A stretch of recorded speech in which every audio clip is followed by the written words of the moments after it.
Boa tarde a todos. Para a gente ganhar tempo aqui, eu cumprimento em nome da senhora Michele, primeira-dama, as autoridades já nominadas, bem como todos os presentes. Um especial aí para o Bruno Covas e João Dória. A presença de vocês aqui bem demonstra a preocupação, o interesse e o que pode representar ciência e tecnologia em nosso país. País que não tem ciência e tecnologia está condenado a ser escravo de quem as tem. Nós, se Deus quiser, estamos conseguindo ponto de inflexão para essa questão. Marcos Pontes, sem comentário, meu grande colega aqui da Força Aérea, sou do Exército, prezado general Heleno, meu colega de turma do Escola Preparatória de Cadeias do Exército, Ramos. Um breve histórico.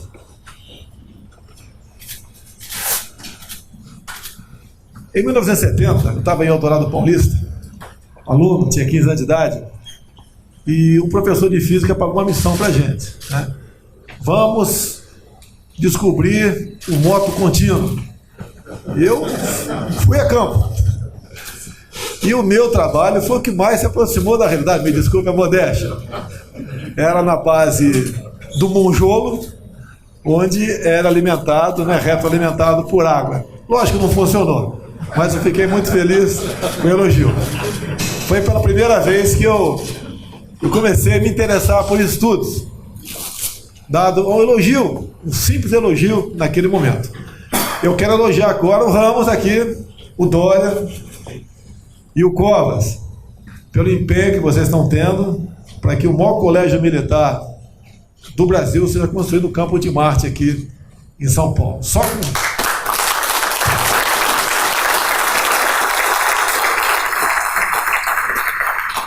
com o esforço de todos, nós podemos realmente alcançar os nossos objetivos. Bem, na preparatória de cadeia 73, o Ramos, meu colega lá, e no final daquele ano, com um jatinho científico, eu não sabia, né? Eu tinha prestado concurso para a escola errada. Eu prestei 2 concursos no final do ano, para o ITA e para a Academia Militar das Agulhas Negras. No ITA, não fui bem em física. Se eu tivesse um pouquinho mais de tempo, o prezado Marcos Pontes, mais um ano, né, com toda certeza eu teria muita chance de ser aprovado. Mas não me frustrei, não. Segui a minha carreira na MAN e depois exerci as atividades que me satisfaziam e engrandeciam a nossa parte. Bem, para ser breve, antes mesmo da campanha, obviamente, né, ou da pré-campanha, desculpe aqui os políticos mais antigos um pouquinho, quando vocês acordaram, eu já estava lá na frente. Comecei a rodar o Brasil sozinho em 2015. E acabou a gente se elegendo. Mas, ao longo do caminho, amigos da Mackenzie, eu estive lá.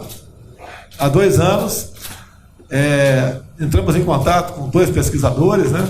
E na moita, fomos lá para a Mackenzie, porque naquela época eu já havia alguma reação tocante à minha pessoa. Foi muito bem recebido.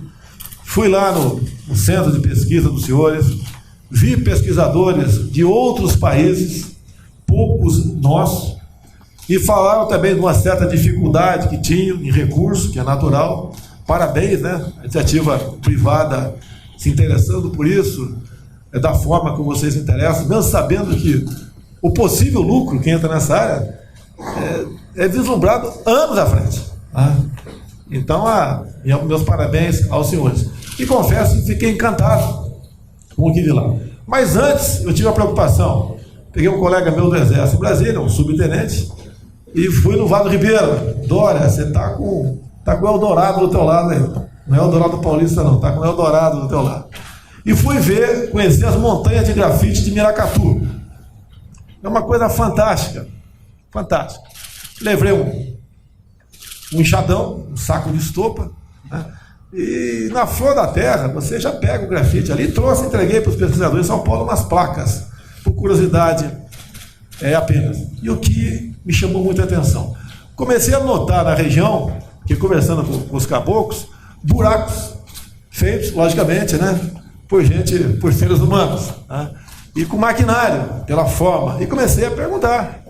Quem esteve aqui 10, 12 anos atrás, que tipo de gente? Bem, pelo que indicava, seriam coreanos, japoneses ou chineses, né? Todo mundo de olho puxado. Então a gente vê o interesse de outros povos para conosco. A questão do grafeno foi descoberta em 2004, sim. Eu tomei conhecimento lá para 2012, mais ou menos. Eu acho que muita gente também foi nessa época, tomou conhecimento. E notou a maravilha que é isso aí. Quando se falou aqui em janela de oportunidade, isso não é janela não. Isso é uma porta enorme de oportunidade. Nós não podemos ficar afastados disso. Na minha campanha, quantas vezes eu falei em grafeno e grafite? E por maldade, má fé, aquela questão politiqueira, quantas vezes eu fui criticado por falar disso. Até falava, né? Bota o grafite de vice, bota o grafeno de ministro, unióbio para não sei onde, tá? A gente ouvia aquilo, tudo bem. Quem não tiver couro grosso não entre na política, é muito grosso mesmo, muito grosso mesmo. Tem político aí que se chamar de feio ele fica bravo contigo, não serve para ser político. No Brasil tem que ser dessa linha, né? O Dória aí, prezado Covas. Bem, então eu falei, né, na Universidade da Mackenzie, nas minhas andas pelo Brasil, que nós tínhamos que ter o Vale do Silício nosso, que seria o Vale do Grafeno, ou o Vale do Nióbio, sei lá o que for, tínhamos que ter. E depois fiquei sabendo que existem outros locais que pesquisam o grafeno também. Mas o meu primeiro contato foi aqui. Foi aqui. E pela maneira como me receberam, eu falei com o Marcos Pontes, Marcos, nós temos que fazer uma maneira de o governo entrar colaborando, porque onde entra o governo, o Estado, tem problema. Tá? Nós queremos entrar colaborando para pesquisar o grafeno. Quem sabe o nosso primeiro prêmio Nobel venha daí um dia, né? Quem sabe, tá certo? Eu tenho esperança que sim. E para o encerramento já, porque logicamente, até a maneira que eu estou falando aqui, os senhores entendem o meu amor por essa causa. Há poucos anos, uma menina, né, formada pelo Instituto Militar de Engenharia, conseguiu botar na prancheta uma tela de grafeno. E essa tela descenaliza a água do mar. As informações que eu tenho podem não ser verdadeiras. Onde está essa jovem, essa menina, formada pelo INPE? Estaria na Inglaterra, por falta de campo no Brasil. E nós devemos fazer de tudo para que esses cérebros fiquem aqui e tenham meios para desenvolver as suas pesquisas, que comece a retirar da prancheta esses inventos e essas descobertas para o bem do nosso povo e para o bem do mundo. Essa é a intenção, então, de eu estar aqui. O nosso querido ministro da Ciência e Tecnologia montou um ministério de gabarito, por quê? Ele indicou 100% do seu ministério, assim fiz com todos os ministros. E ele montou um time de gente formada em ITA, no IME, na Mackenzie, na USP, no centro, toda gente de todas as matizes tem lá trabalhando com ele. Ele tem tudo para fazer um grande trabalho, como vem fazendo, como iremos agora para Israel, esse sábado, né? Ele teve um tempo atrás lá, estou levando uma equipe grande minha, quem podia botar no avião, estou levando, ou são meus próprios, estamos indo lá ver a questão da piscicultura no deserto, a irrigação também, naquele solo árido, terrível, né?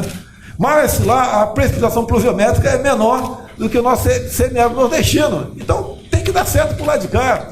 Já acertado com o governo de Israel, pretendemos, como ocorreu nos anos 70, onde nós mandávamos a garotada estudar agronomia em outros países, agora pretendemos mandar a garotada para lá também estudar em Israel essas novas técnicas e tecnologias para o nosso bem, para que nós possamos implementar essas outras áreas de pesquisa e desenvolvimento no Brasil. Então, o Marcos Pontes é uma pessoa, até confesso, quando eu comecei a namorar o Marcos Pontes pelo Ministério, vieram críticas em cima dele. Críticas que não acabaram mais, né? O astronauta, né? Ele sofreu crítica também, aqui no Brasil. Eu conversei com ele lá atrás, ficou chateado com as críticas infundadas. É um motivo de orgulho para nós. Eu peço a salva de palmas para Marcos Pontes. Levanta aí, Marcos, levanta aí.